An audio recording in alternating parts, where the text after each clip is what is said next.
Assalamualaikum warahmatullahi wabarakatuh. Alhamdulillah pada kesempatan ini kita bisa bertemu kembali dan saya adalah tutor PKBM Bina Pandu Mandiri. Dalam hal ini kita akan mempelajari tentang mata pelajaran pendidikan agama Islam. Kita untuk lebih jelasnya melihat pada slide berikut. Pada kesempatan kali ini kita akan berbicara tentang iman kepada malaikat. Para warga belajar yang budiman, bahwa kita tahu rukun iman kita itu ada 6, yang salah satunya adalah iman kepada malaikat. Pengertian iman kepada malaikat adalah berarti percaya dan membenarkan dengan sepenuh hati bahwa malaikat itu benar-benar ada dan diciptakan oleh Allah Subhanahu wa Ta'ala.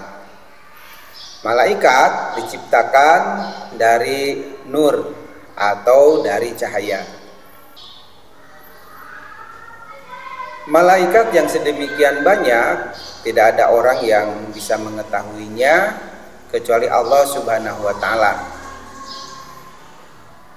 Dari keseluruhan yang diciptakan oleh Allah yang tidak terhitung jumlahnya, malaikat itu ada nama-nama yang wajib diketahui. Nama malaikat dan tugasnya. Malaikat sebagai salah satu makhluk Allah yang diperintahkan untuk senantiasa beribadah dan bertasbih menggunakan Allah dan untuk selalu taat melaksanakan tugas dan perintah Allah Subhanahu wa Ta'ala. Sesungguhnya malaikat adalah merupakan makhluk yang tunduk dan taat pada Allah Subhanahu wa Ta'ala. Siapa malaikat itu dan malaikat yang mana yang wajib diketahui? Pertama adalah malaikat Jibril. Malaikat Jibril ini adalah tugasnya untuk menyampaikan wahyu kepada para nabi dan para rasul. Ya.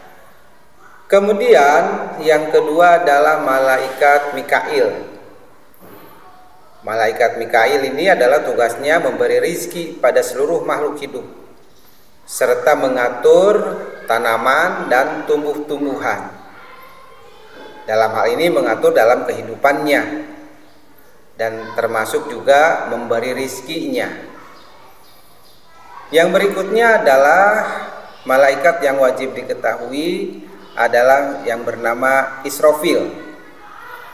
Beliau inilah atau malaikat inilah yang mengakhiri segala sesuatu yang ada hidup di jagat raya ini, termasuk yang ada di langit, di bumi, dan di antara langit dan bumi. Inilah malaikat yang mengakhiri hidupnya, yang disebut dengan malaikat Israfil. Sebab malaikat ini bertugas meniup sangsakala di hari kebangkitan manusia dan di hari akhir. Yang berikutnya adalah malaikat Israel. Termasuk malaikat Israel juga malaikat yang mengakhiri hidup dari semua makhluk, termasuk manusia. Nah, inilah yang mencabut kenikmatan dunia. Ya, sebab malaikat Israel tugasnya adalah mencabut nyawa semua makhluk hidup saat ajalnya datang menjemput. Nah, itu. Berikutnya adalah bernama Munkar. Malaikat ini adalah berada di alam kubur yang selalu bertanya kepada manusia yang sudah dimasukkan ke alam kubur untuk ditanya. Sebab malaikat Munkar inilah yang diberi tanggung jawab, yang diberi tugas oleh Allah untuk menanya di alam kubur. Yang berikutnya adalah malaikat Nakir. Nah, ini sama juga ya, bertugas di alam kubur, dan pada saat manusia ditanya dan tidak bisa atau jawabannya salah, maka malaikat inilah yang akan menyiksa di dalam kubur. Kemudian selanjutnya adalah ada malaikat Raqib. Malaikat Raqib bertugas mencatat amal perbuatan baik dan perbuatan jelek, ya, pada saat manusia masih hidup di alam dunia. Termasuk juga malaikat atid.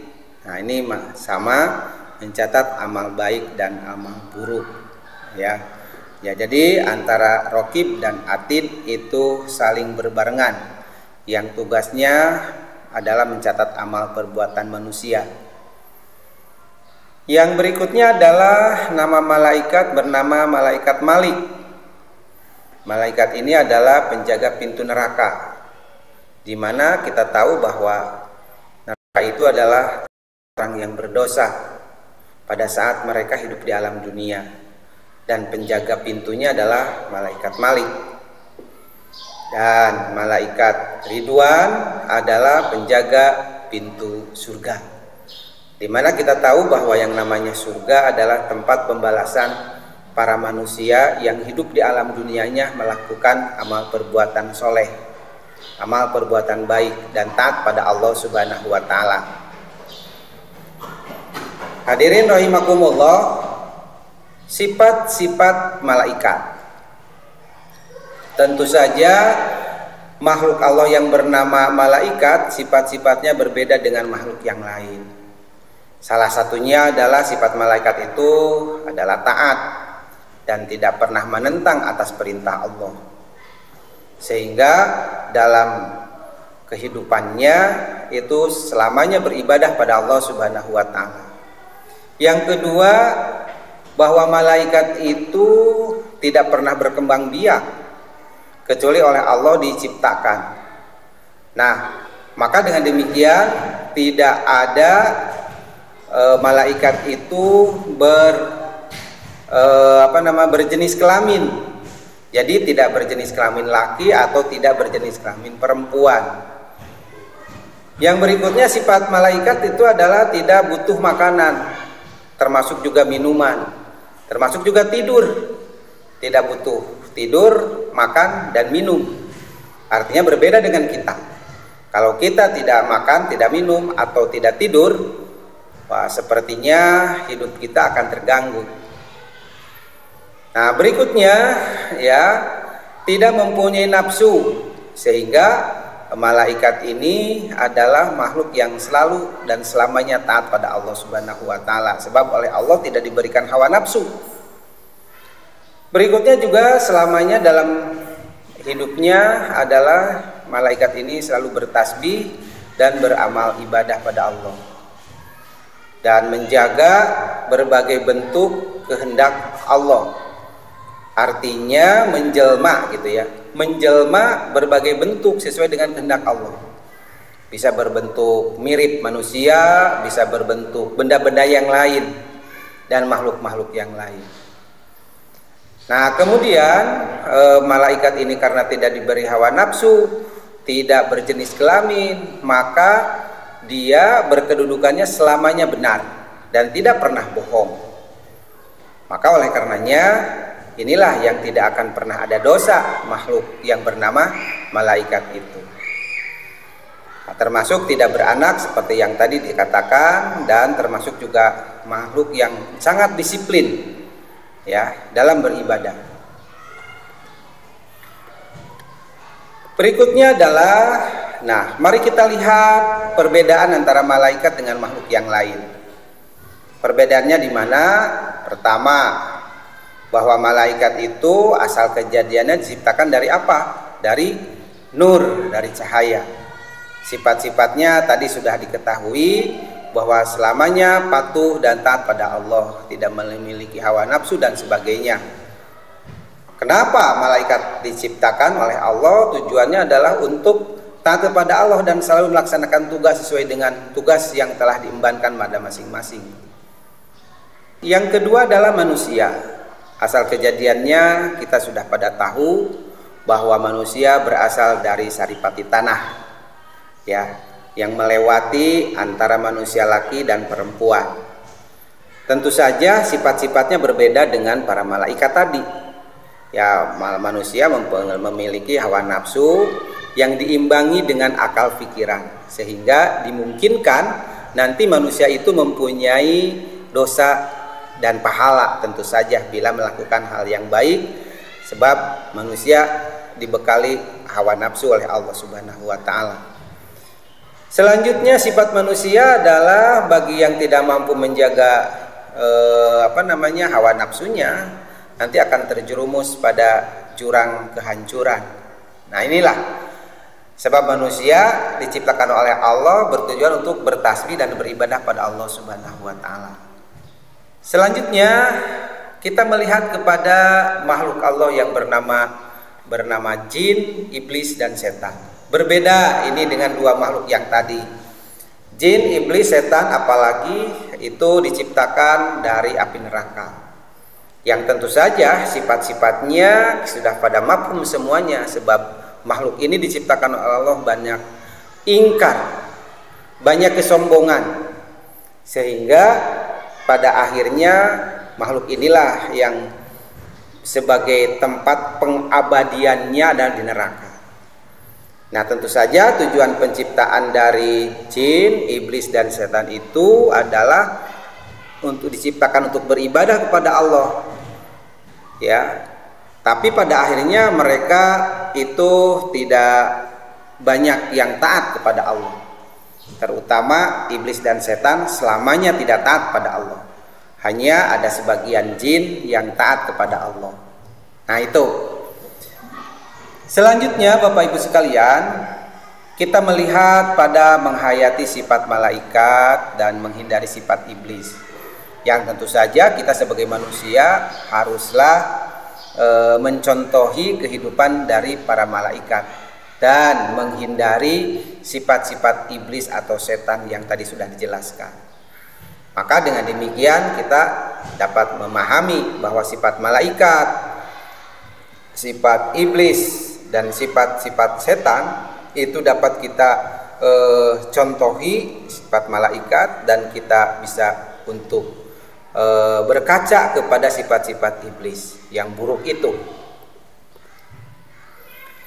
Agar kita terhindar dari godaan setan, maka perlu langkah-langkah yang dilakukan oleh seorang manusia. Pertama adalah menjaga perintah Allah dan menjauhi segala larangannya. Kemudian dalam melaksanakan peribadahan haruslah dengan hati yang ikhlas. Yang kedua, untuk terhindar dari godaan setan adalah perbanyaklah membaca Al-Quran, terutama memahami isinya. Ya. Nah, yang ketiga, memperbanyak ibadah seperti sholat, apalagi sholat malam, berpuasa, bersedekah dan sebagainya.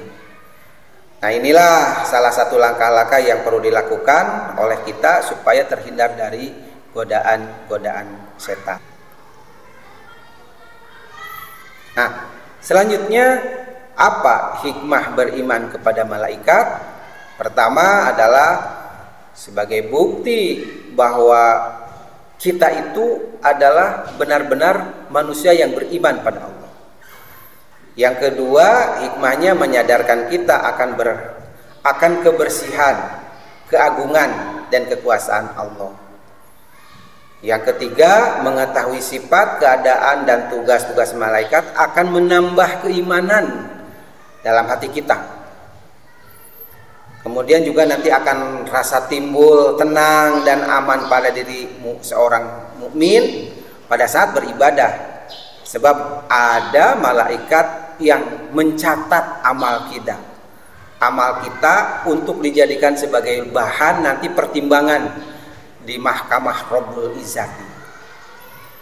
Kemudian selanjutnya akan menambah rasa cinta kepada mereka, karena mereka melaksanakan ibadah dengan sempurna dan memohon ampunan ke orang-orang mukmin. Nah, itulah hikmah beriman kepada malaikat. Yang berikutnya juga menumbuhkan rasa syukur pada Allah Subhanahu wa taala. Nah, para warga belajar yang berbahagia, mungkin demikian ya materi yang saya sampaikan. Para warga yang berbahagia, mungkin demikian yang saya sampaikan terima kasih sudah mengikuti pelajaran ini, dan jangan lupa kerjakan penilaiannya, tetap terus semangat untuk terus belajar. Billahi taufiq wal hidayah. Wassalamualaikum warahmatullahi wabarakatuh.